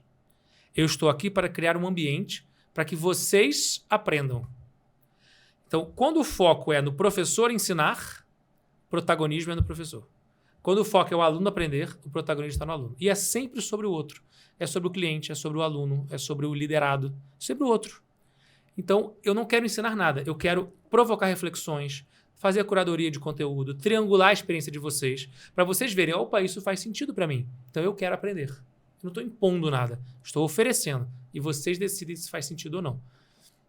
Então, é nessa linha, tanto como professor quanto como líder, que eu acredito e que a gente direciona nossas iniciativas. Eu tô super aluna aqui, eu tô super bebendo da fonte de Luiz Vabo Júnior. Luiz Vabo, uma das coisas que eu acho que você ensina aí, nas suas imersões e aulas, e você falou agora há pouco atrás, que é da escutatória e da oratória, né? Mas que a gente quer mais aprender a falar do que aprender a escutar, né? E é verdade isso, eu nunca tinha pensado nisso. Agora, ensina então a gente a escutar. Vamos lá. Trouxe para você de presente aqui. Já tô abrindo, meu que mal livro. educada. Não, pode abrir. Quer fazer um oficial? Deixa eu tirar aqui que depois eu vou fazer uma dedicatória especial. Olha que amor, gente. Ó, aqui o plástico. Um presente para você, Vivi. Obrigada. Esse livro é um livro de oratória. Tá. Porém, ele é o único livro de oratória do mundo que tem um capítulo de escutatória. Não acredito, gente. Antes dos capítulos de oratória. Olha só. Tem introdução, segundo capítulo, escutatória. Por quê? Qual é a mensagem? Antes de eu querer aprender a falar, eu preciso aprender a ouvir. Nossa, é muito verdade isso. E da onde surgiu esse termo escutatória? Foi o professor, escritor Rubem Alves, grande escritor brasileiro. Comprei o direito autoral do texto dele para botar no livro. Pagou caro. E ele criou essa palavra, escutatória. Nossa. E aí o primeiro parágrafo do texto é maravilhoso. Sempre vejo anunciados cursos de oratória. É verdade. Nunca vi anunciados cursos de escutatória. Não vende. Todo mundo quer aprender a falar, ninguém quer aprender a ouvir. É verdade. Em homenagem a ele, temos um capítulo de escutatória e temos uma aula de escutatória também. Porque agora temos um curso de escutatória, essa é a ideia. Mas dá umas dicas, eu sei que você tem um curso. Claro, mas... não. Eu sou a favor de... Eu entrego tudo. Eu quero. Eu não tenho negócio de guardar conhecimento. Ótimo. Até porque eu acredito também na filosofia da torneira. Eu sou a torneira, a água é o conhecimento. Tá. A torneira não é dona da água. O conhecimento passa pela torneira, a água passa pela torneira, passa por mim e tá inundando outras pessoas que vão ser novas torneiras. Então, 100% de tudo que eu falo, eu sou também papagaio, né? Tô só repetindo o que eu aprendi em algum lugar. Mas você repete muito bem, tá? Muito obrigado. Então, me conta. Escutatória, vamos lá. Quer que eu leio? Não, eu vou... Não, é que o texto é longo. Não, o texto é longo, só esse pedaço. Mas eu vou compartilhar os 7 tipos de ouvintes. Isso é bem legal. Isso é bem legal. Bom. Deixa eu mostrar aqui, ó. Encaixo. Vamos ver. se você e quem está nos assistindo agora se identifica com esses 7 tipos de ouvintes. Então vamos lá. Ó, primeiro tipo de ouvinte é o cara de paisagem. Sabe, a pessoa tá falando com você e você tá ali, tá poker face, né? Tá poker face assim e tal. A pessoa até acha que você tá prestando atenção, mas sua cabeça tá tipo reunião chata, assim, que você tá fingindo atenção na reunião. Esse é o primeiro. Tá bom. Cara de paisagem. Pessoal que tá assistindo, vê se você conhece alguém assim. Segundo é o desfocado. Tá. Desfocado. É o multitarefa. É a pessoa que fala assim, Vivi, pode continuar falando aqui? Tô só dando uma olhadinha aqui rapidinho aqui no celular, mas pode falar. Tô te ouvindo. Entendi. Tô aqui e tal. Então, a diferença de um pro outro é que no segundo, que é o desfocado, você tem certeza que não tá prestando atenção, porque tá olhando pro celular, tá fazendo outra coisa. Mas acha que tá, né? Acha que tá. Parece que tá, mas não tá. Então, esse é o desfocado. O terceiro, nós apelidamos carinhosamente de abominável homem IBGE. Ou mulher IBGE, né? Que é a pessoa racional. É a pessoa que, assim, você fala uma coisa e a pessoa já volta com números, dados, estatísticas, que é o IBGE. Então, assim, olha, você fala pra pessoa assim, olha, eu tô com um problema no meu casamento. Aí ela vira assim e fala, mas cuidado, hein? Tem 10 milhões de divórcios todos os anos. Mas eu tô desempregado. Mas cuidado, hein? No último mês, 500 mil pessoas foram desempregadas e tal. Tipo, eu só queria desabafar. Eu só queria falar para ver se você me ouvia. Mas não, você tá ali dando números. E reflexões rápidas. Então pede demissão. Pessoa racional corta ali o diálogo. Isso não é escutar. Não é escutar. Tá isso.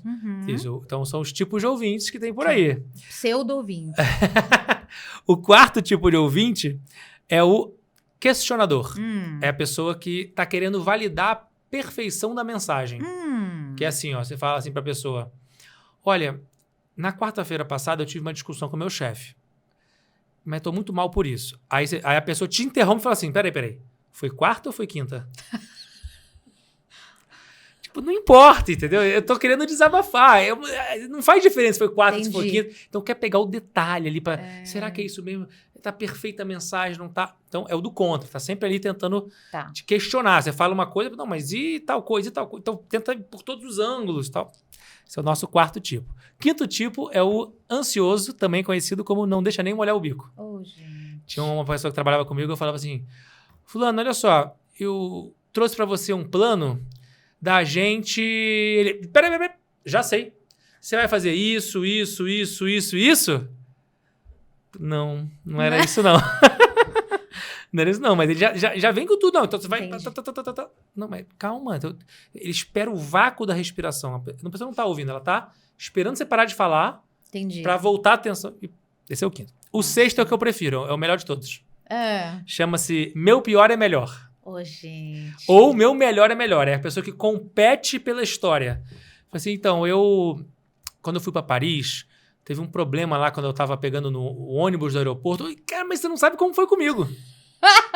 Quando eu fui pra Paris, aí teve acontecer. Rouba a história. Rouba a história. Então, essa semana eu bati o recorde de corrida. Corri 10 quilômetros. Mas e eu? E eu, que, por exemplo, fui muito bem também aqui na corrida, na meia maratona. Então tá sempre competindo pela glória ou pelo sofrimento. Rouba a história e não tá verdadeiramente ouvindo.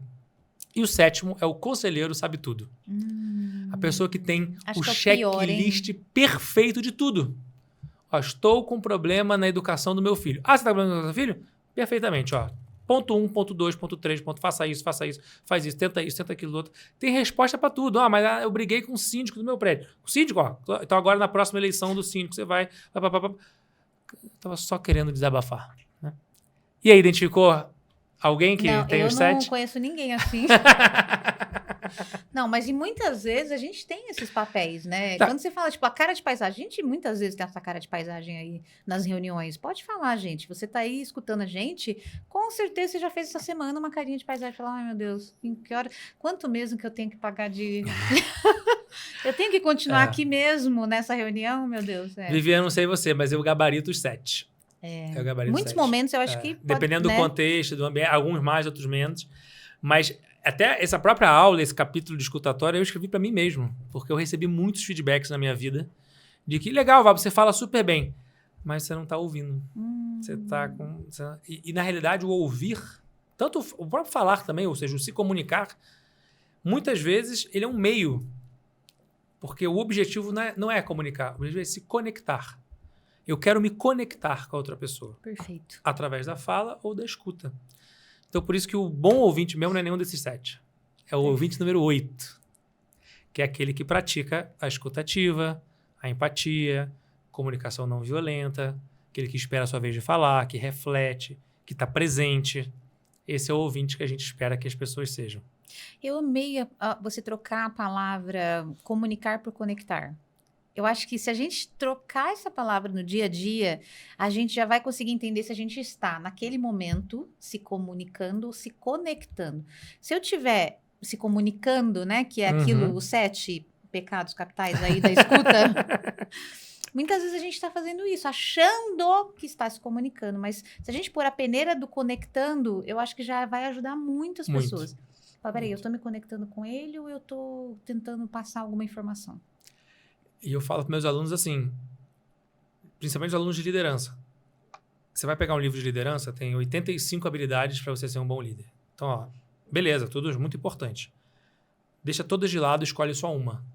Que habilidade é a número 1 de um líder? E se eu tiver que escolher uma, é capacidade de saber ouvir. Porque se eu, como líder, escuto verdadeiramente, genuinamente, autenticamente, presente, de forma presente, o meu liderado, é o primeiro passo para eu criar um canal de diálogo, para eu sair do pedestal, para eu criar segurança, para gerar confiança, para gerar empatia e a pessoa poder me dar o feedback de volta. E por aí vai. Tudo começa dessa nossa capacidade de saber ouvir. Tudo bem que existe uma virtude humana que vem antes até dessa, que é humildade. Eu, como professor, não sou capaz de ensinar nada a alguém que acha que já sabe tudo. Claro. Eu não sou capaz de ouvir se é o que a pessoa tem a me dizer, eu acho que eu já sei, não é importante. Então, eu preciso calar, ficar em silêncio para poder estar à disposição da outra pessoa. Então, essa é a beleza e essa é a riqueza do ato de ouvir. Mas que, infelizmente, temos pouquíssimas ou quase nenhuma aula, ou treinamento, conteúdo sobre isso, mas a notícia é boa, está melhorando. Tá melhorando e tá aqui, tá disponível aqui no Pode Ser Humano. E se você já tiver aí, já aproveita e já curte esse episódio que tá maravilhoso. Agora, mas sabe o que acontece também, Vabo? Eu vejo que o falar, ele é muito mais valorizado, né? Sim. Então, o diretor que vai lá na frente e faz aquela super apresentação é muito mais valorizado do que aquele que não faz a apresentação, mas que escuta a equipe e que talvez traga aí os resultados. Então, acho que essa coisa de... quando a gente começar também a valorizar quem está escutando, Total. E aí é uma dica nossa de RH, de liderança, quem escuta também no nosso time, a gente começa a reforçar que as pessoas precisam realmente desenvolver isso. Sem dúvida, sem dúvida. A sociedade está preparada para o extrovertido. É verdade. A sala de aula, os ambientes, as apresentações. O extrovertido tem maior capacidade de falar e o introvertido maior capacidade de ouvir. Logo, introvertidos são melhores líderes. Olha aí, Brasil. Porque a capacidade de ouvir é a capacidade número 1 da liderança. E são melhores alunos também. Porque o aluno... Aprende mais. O aluno introvertido escuta, pondera, reflete, depois se manifesta.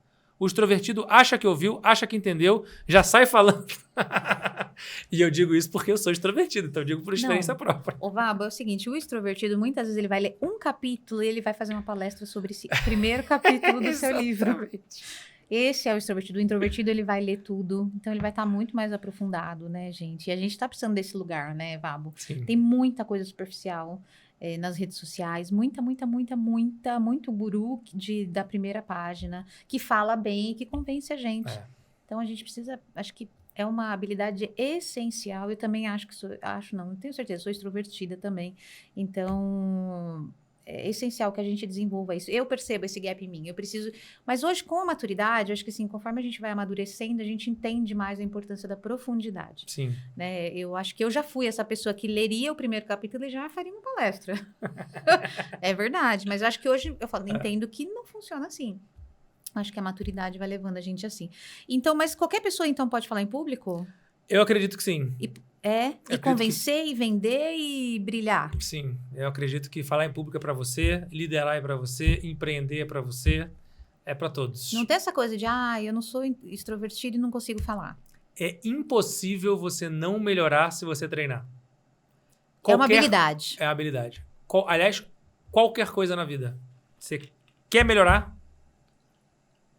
Basta treinar. Não quer dizer que você vai ser melhor do mundo em tudo que você se propuser a fazer. Não é essa a mensagem. A mensagem é: eu quero melhorar minha capacidade de falar em público, minha empatia, minha escutatória, minha liderança, meu empreendedorismo. Eu quero melhorar minha intuição, meu carisma, meu caráter. Dá. Basta treinar. Pedir ajuda, ler livro, correr atrás, colocar em prática principalmente, errar, receber feedback, ouvir, aprender. Dá para melhorar, dá para treinar. E não sou eu que estou dizendo isso, como eu disse, eu sou só papagaio, né? Eu estou só repetindo o que é, nesse caso, a professora Carol Dweck, de Stanford, Mentalidade de Crescimento. Sim, um livro maravilhoso, livro que todo mundo tem que ler. Todo mundo do mundo, leiam esse livro. Agora é o seguinte, então, você pode ler esse da Carol Dweck e pode ler esse do Vabo, lógico. Pode ler também, com certeza. Porque esse daqui é na praia. Da Carol Dweck fala sobre tudo, que você pode desenvolver sobre tudo na vida. Mas você acha que as pessoas realmente... Qualquer um pode ser um Michael Jordan? Um Neymar? Então, não. Isso não. Sendo melhor do mundo, não. Mas se eu não vou poder ser o Michael Jordan. Tá. Mas se eu me dedicar 12 horas por dia, jogar basquete, treinar, pedir ajuda pro técnico, ler livro de basquete, ir lá pra quadra, ficar arremessando. Daqui a 30 dias eu vou estar melhor do que eu estava hoje ou pior? Muito melhor. Muito melhor. Mas eu não vou ser o Michael Jordan. Mas eu, comparando comigo mesmo, eu consigo subir 1, 2, 3, 4 degraus. Crescer. Tem coisas que eu falo para meus alunos que em 30 segundos ele já aprendeu, já aplicou e já evoluiu, já subiu um degrau em 30 segundos. Tem coisas que vai demorar 30 anos de terapia. Entre 30 segundos e 30 anos, dá pra gente melhorar. Basta a gente querer, acreditar que é capaz e correr atrás. Acreditar que você é capaz é o primeiro passo. Né? Então, só acreditar que consegue não é suficiente para conseguir. Mas não acreditar é suficiente para não conseguir. É verdade. E aí o pessoal acha que, então eu acredito, boto o dedo na frente do espelho, mentaliza, eu vou e tal. Primeiro passo, faltam outros 200. Mas se eu nem faço isso, aí já desiste, que é o oposto do sucesso. É verdade. Ô Vabo, então esse livro aqui, para quem quiser falar em público, tem várias dicas. Dicas, conceitos, ferramentas, exercícios, recomendações de outros materiais. É um workshop. Ele é uma sala de aula, tem tudo. É um workshop. E a escutatória junto. E o prefácio do Bernardinho. Você é parceiro dele. Eu já vi você nas redes sociais fazendo treinamento com ele. A gente tem um treinamento juntos. Na prática, na verdade, eu sou o aluno número 1, né? Eu tô sempre aprendendo com ele, grande mestre. Bernardinho, um grande exemplo nosso. Maior vencedor da história do esporte mundial, técnico, né? Vencedor. Fala rápido, né? Ele fala. Ele precisa ler o livro. Só que eu dou esse feedback pra ele, Bernardinho. Fala pra ele dá uma reduzida. Isso, a gente chegou nessa conclusão aqui no podcast. É que a mente dele é muito rápida. Gente, então ele é aceleradaço. Mas pra mim, o maior exemplo pra mim dele é a humildade dele. É impressionante.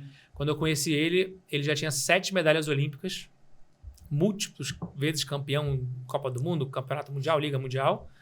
E ele foi para dar aula na PUC. E aí eu dei a sorte de ter sido professor convidado pela PUC para estar junto com ele na matéria, porque precisava ter um professor lá, porque tem a burocrata lá, que tem que ter um mestrado, não sei o quê. E aí eu falei, beleza, vamos lá, vai ser um prazer. Ele era o primeiro a chegar, ele era o último a sair. Ele já era múltiplo campeão, mas ele atendia todo mundo. Ele debatia com todos os alunos de 17, 18, 19, 20 anos. Semana que vem vai ser o livro tal. Ele comprava o livro, vinha sublinhado, ele anotava, legal esse ponto aqui, vou levar para o meu time de vôlei na semana que vem e tal. Impressionante a capacidade dele de, mesmo no topo, perceber e manter o espírito de aprendiz. É verdade. Um super exemplo. Que exemplo. Será que ele vem aqui um dia, gente? Vamos fazer essa ponte. O que você acha? Com certeza. Ai, meu Deus! Eu não sei se eu tenho condições emocionais para isso. Meu Deus. Ô, Vabo, eu amei tanto a nossa conversa. Já acabou? Vamos falar aqui de viagem, xadrez. Xadrez é legal. O Vabo também fala, gente, de people skills. Tudo isso aqui que ele falou foi um pouquinho, uma pinçada. E ele também fala de viagens, de xadrez e de leitura. A gente pode continuar falando sobre isso. Eu sou aluno de xadrez, faço aula semanal. Em xadrez? Que chique. Impressionante. E, na realidade, sou o aluno, o impressionante é o professor, que é o ex-técnico da Seleção Brasileira de Xadrez. Nossa, você leva a sério mesmo. Mandar um grande abraço aqui. Christian Totti, meu mestre.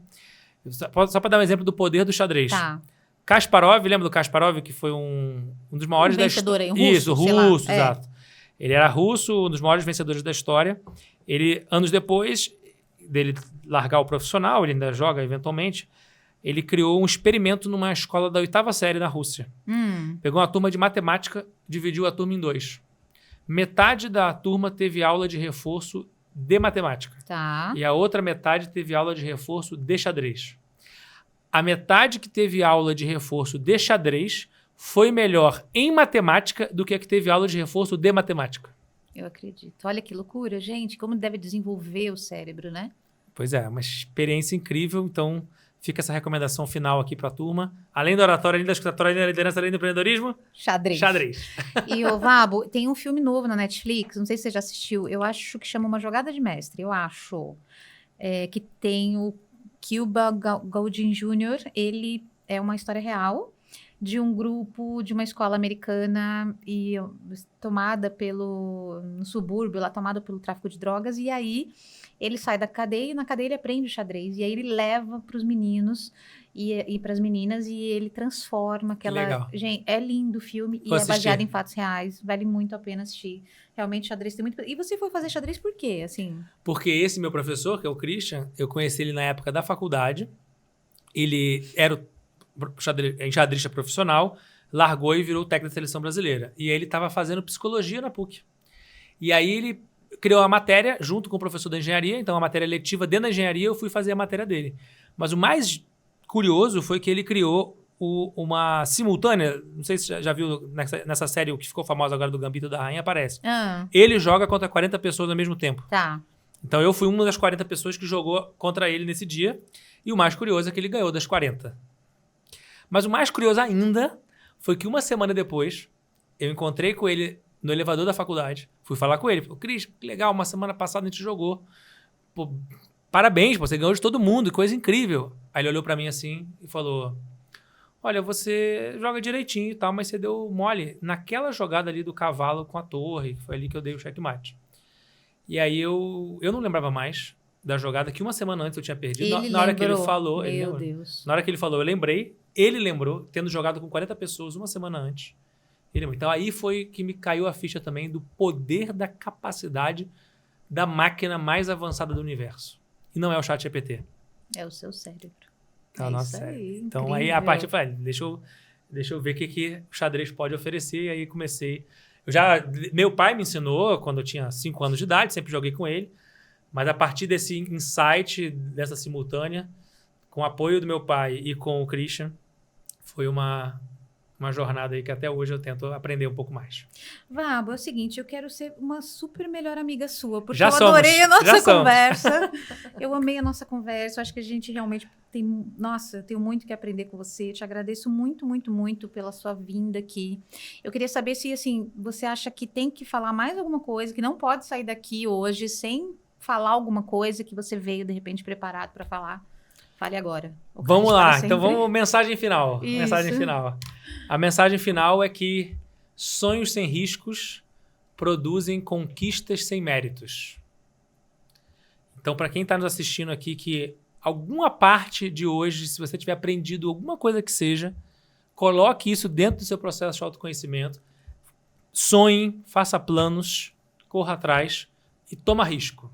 Porque a base da atitude empreendedora é você, muitas vezes, tomar uma decisão que talvez o seu frio da barriga, a sua intuição te diga, não está ali preto no branco exatamente, mas para você tomar o risco. Mesmo que não dê certo, já vai valer a pena, porque vai ter aprendido. É verdade. Então, para mim, foi uma grande alegria, Vivi. Obrigado pelo convite. Pessoal do Projeto Humanize, nossos patrocinadores aqui também. Foi uma grande honra para mim poder falar aqui. Como você falou, eu poderia ficar até meia-noite, mas foi uma grande alegria porque isso é a minha paixão. Não sei se deu para transparecer, mas eu amo esses temas e conte sempre comigo. E quem quiser também conhecer mais do meu trabalho, conhecer mais sobre mim, Instagram, @vabo23. E aí tem o 23 aí que a Vivi me apertou aqui, quase revelou. E o blog do vabo.com, que é o meu blog em que eu coloco todo o material que eu já vi na vida, livro, TED, podcast, série, filme, categorizado por tema, tá lá organizado para você. Você quer melhorar em tema tal. Nossa, tem um conteúdo disponível. De graça, Babo. De graça. Você é demais. Gente, então esses links que ele falou, tá nesse QR Code aqui, que a gente vai pôr de novo na tela. Então, bota o seu celular e aí você vai entrar lá no Vabo, @Vabo23, o blog do Vabo, o livro do Vabo e tome Vabo. Vabo, muito obrigada. A gente tá muito, muito feliz mesmo. Eu que agradeço. Se você que tá aí curtiu essa conversa, gente, curte aqui também, que ajuda a gente. Compartilhe esse conteúdo para os seus amigos, para seus vizinhos, para os seus parentes, até para o seu cunhado, aquele que você não aguenta mais. Compartilha, de repente vai empreender em outra cidade. Olha que coisa maravilhosa. Um beijo para meus 2 cunhados.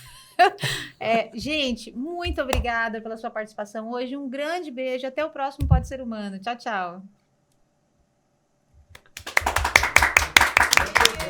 Obrigada.